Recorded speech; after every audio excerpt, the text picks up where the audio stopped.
आज আমি মাটন রান্না করছি খুব সিম্পল ভাবে। দেখুন, নুন দিলাম, এখানে 700 গ্রাম মাংস নিয়েছি, 3টে বড় পেঁয়াজ নিয়েছি, হলুদ, ঝাল লঙ্কার গুঁড়ো, কাশ্মীরি লঙ্কার গুঁড়ো, ভাজা জিরের গুঁড়ো, ধনা গুঁড়ো, আদা রসুন বাটা, এখানে আছে ছোট এলাচ, জয়িত্রী, বড় এলাচ, দারচিনি, লবঙ্গ। বড় এলাচ দিলে মাংসটা কালচের মতো কালারটা সুন্দর আসবে।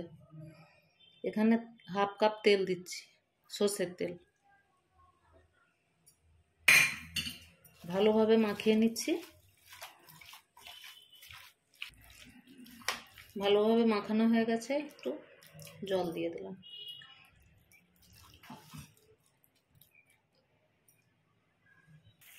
এবার গ্যাসে মিডিয়াম হিটে বসিয়ে দিলাম। এবার মাংসটাকে ভালোভাবে কষিয়ে নেব, যতক্ষণ না তেল ছাড়ছে মাংসর গা থেকে ততক্ষণ কষিয়ে নিচ্ছি।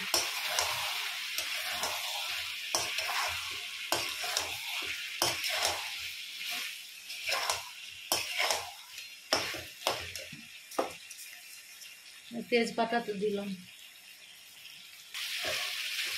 স্টিলের কড়াটা আমি চেঞ্জ করে নিয়েছিলাম, স্টিলের কড়ায় তলায় লেগে যাওয়ার ভয় থাকে, তাই জন্য।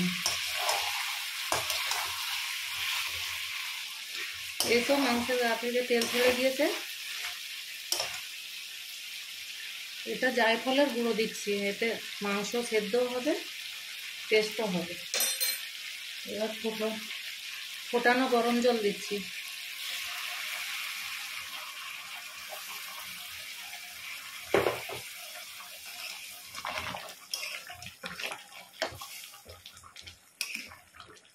এবার স্লো আঁচে ঢেকে রাখবো যতক্ষণ না মাংস সেদ্ধ হচ্ছে।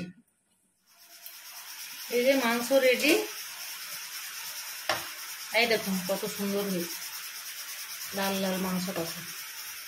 আমার ভিডিও যদি ভালো লেগে থাকে আপনারা একটা লাইক দেবেন প্লিজ, ইচ্ছে হলে সাবস্ক্রাইবও করতে পারেন।